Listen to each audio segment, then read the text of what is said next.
Assalamualaikum warahmatullahi wabarakatuh. Perkenalkan, nama saya Rizky Rifani dengan NIM 225021249. Di sini saya akan mempresentasikan hasil tugas UTS saya, yaitu menganalisis strategi bisnis, generik dan grand, dan strategi multi bisnis terhadap PT Kalbe Farma Tbk. Nah, baik. Di sini ada latar belakang perusahaan. PT Kalbe Farma Tbk ini berdiri sejak tahun 1966 dan merupakan salah satu perusahaan farmasi terbuka terbesar di Asia Tenggara. Kalbe memiliki 4 divisi utama yang menaungi portofolio merek yang handal dan beragam, yaitu divisi obat resep, divisi produk kesehatan dan penanganan obat bebas, dan multivitamin, atau juga divisi nutrisinya dan divisi distribusi dan logistik. Lalu selanjutnya ada landasan teori. Landasan teori terdiri dari teori generik strategi. Jadi menurut Porter tahun 1985 terdapat 3 strategi utama yang dapat digunakan perusahaan untuk memenangkan persaingan, yaitu yang pertama cost leadership, lalu yang kedua differentiation, dan yang ketiga fokus strategi. Nah, cost leadership ini bertujuan menghasilkan produk dengan biaya serendah mungkin agar dapat menawarkan harga yang kompetitif. Lalu selanjutnya ada differentiation, yaitu untuk menekankan pada penciptaan produk yang memiliki keunikan sehingga memberikan nilai tambah bagi konsumennya. Sementara yang ketiga yaitu fokus strategi dilakukan dengan memusatkan perhatian pada segmen pasar tertentu agar kebutuhan pelanggan ini dapat dipenuhi secara lebih maksimal.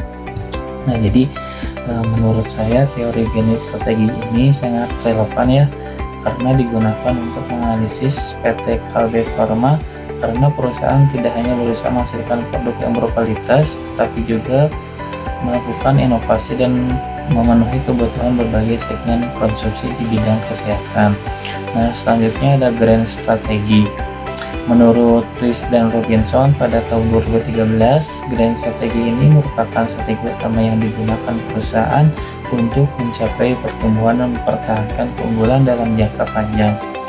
Jadi bentuk grand strategi ini yaitu penetrasi pasar, pengembangan pasar, pengembangan produk, dan diversifikasi yang dipilih sesuai dengan tujuan serta kondisi perusahaan. Jadi menurut saya grand strategi ini sangat penting bagi PT Kalbe Farma karena perusahaan terus melakukan pengembangan produk, memperluas pasar, dan meningkatkan inovasi agar mampu bersaing di industri farmasi yang semakin kompetitif.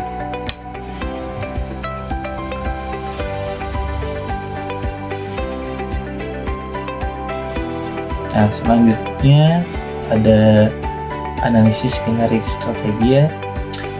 Yang pertama strategi diferensial, yaitu mengembangkan produk yang berkualitas, melakukan inovasi melalui penelitian dan pengembangan, dan menyediakan berbagai produk sesuai kebutuhan masyarakat. Lalu yang keempat, membangun kepercayaan konsumen. Nah, jadi menurut saya ini Kalbe Farma ini lebih mengutamakan kualitas dan inovasi dibandingkan bersaing melalui harga murah. Jadi strategi ini membuat produk Kalbe Farma tetap dipercaya oleh masyarakat. Selanjutnya ada kelebihan strategi. Kelebihan strategi itu yang pertama, produk berkualitas dan percaya, lalu jaringan distribusi yang luas, inovasi produk dilakukan secara berkelanjutan, bisa memiliki banyak varian produk kesehatan, dan juga mampu memenuhi kebutuhan berbagai segmen konsumsi. Nah, selanjutnya ada kekurangan strategi.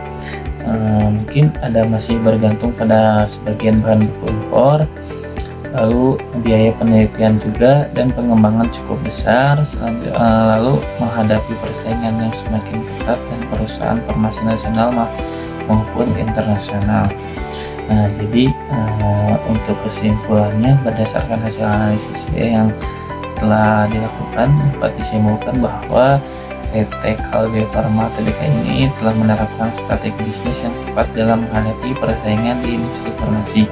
Jadi berdasarkan teori generik strategi dari Initial Portal ini, jadi Kalbe Farma ini lebih menonjol dalam menerapkan strategi diferensial melalui inovasi produk, kualitas yang terjaga, serta pengembangan produk kesehatan yang sesuai dengan kebutuhan masyarakat. Jadi selain itu juga berdasarkan teori grand strategi menurut Price dan Robinson, si PT Kalbe Farma ini telah menerapkan strategi pengembangan produk, pengembangan pasar, dan penetrasi pasar untuk memperkuat posisinya di pasar nasional maupun internasional. Mungkin cukup sekian hasil presentasi saya. Mohon maaf apabila banyak kekurangan. Wassalamualaikum warahmatullahi wabarakatuh.